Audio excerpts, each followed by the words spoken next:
In terms of scheduling, we all benefit from having healthy habits and routines for things like our studying, working out, and socializing. Effective learning and studying involves active work and spaced repetition, so make these part of your regular plans. A weekly schedule is useful in supporting the habits that you want to build. Especially while we are physically distanced and learning remotely, a routine can help add structure to your day and make you feel good about how you're spending your time. Imagine your schedule like this. You'll have multiple classes, and these are the designated class times from those 3 hypothetical syllabi. Even if these are asynchronous offerings, it's worth thinking about when you'll actually do them on a weekly basis. Even beyond the lectures and tutorials that you might have other commitments such as work. And you might have activities that you want to do on a regular basis, like going to the gym.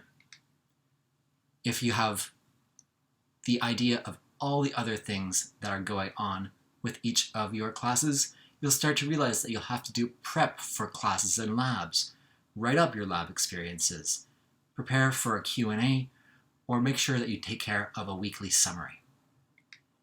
When you start to think about all the aspects of each of the courses you have on your plate, you realize how much your time is actually occupied. Even here, you will not see time for meals, project time, or social time, but these are valuable too. So it's worthwhile to make a schedule that suits what's really going on. In terms of planning a schedule, start with thinking about your external constraints and needs. Things that you can't change, like your class times if they're synchronous, your professor's office hours, your jobs, and so on. From there, start to think about reasonable expectations for your work each day. In this, it's worth keeping your natural rhythms in mind. And by this we mean circadian rhythms.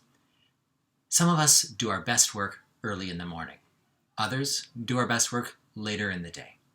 Keeping your best time for your most important work is a really good idea, so you can do the things that are valuable to you at your best.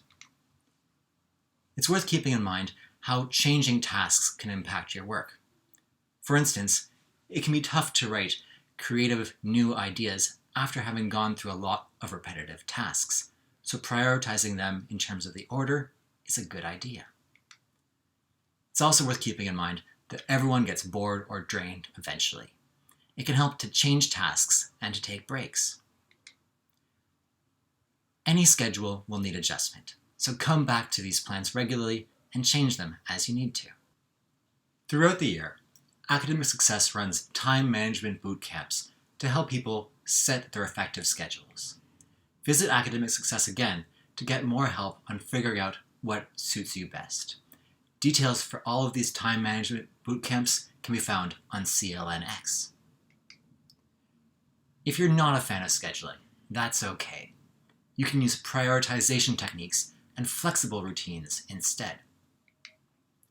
For instance, you can use outputs from the UTSC assignment calculator and your own to-do lists to keep track of what you need to accomplish by various mid-range deadlines. It's always important to prioritize your work, not just by urgency, but by importance. Think about how valuable the work is to you. Think about whether it's an essential need for yourself, not just for the course. It might be preparatory for a later deadline, but you might be coming close to a real external deadline.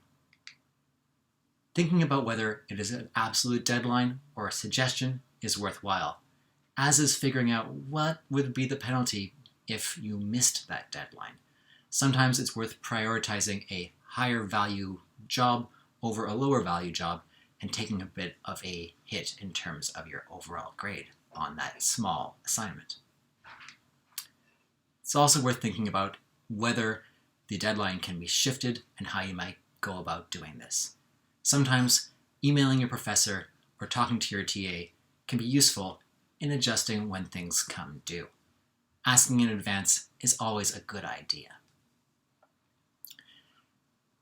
As you go through the year, keep in mind that Academic Success is here to help. We run things like study hubs, which are 2-hour windows for you to set and meet your goals with a community of other students. If you're a grad student, you might also want to check out the grad writing groups and the grad productivity groups, which have a similar aim for specific populations. We also offer a lot of learning and study strategies online. Check out our website to learn more about things that you can implement in your own life. We also offer workshops and themed discussions on all sorts of academic obstacles throughout the year at key times. You can find those on CLNX, as well as individual appointments with learning strategists and peer mentors. All of these can be found at academicsuccess.utoronto.ca. So please come check us out. Hopefully, we'll see you soon.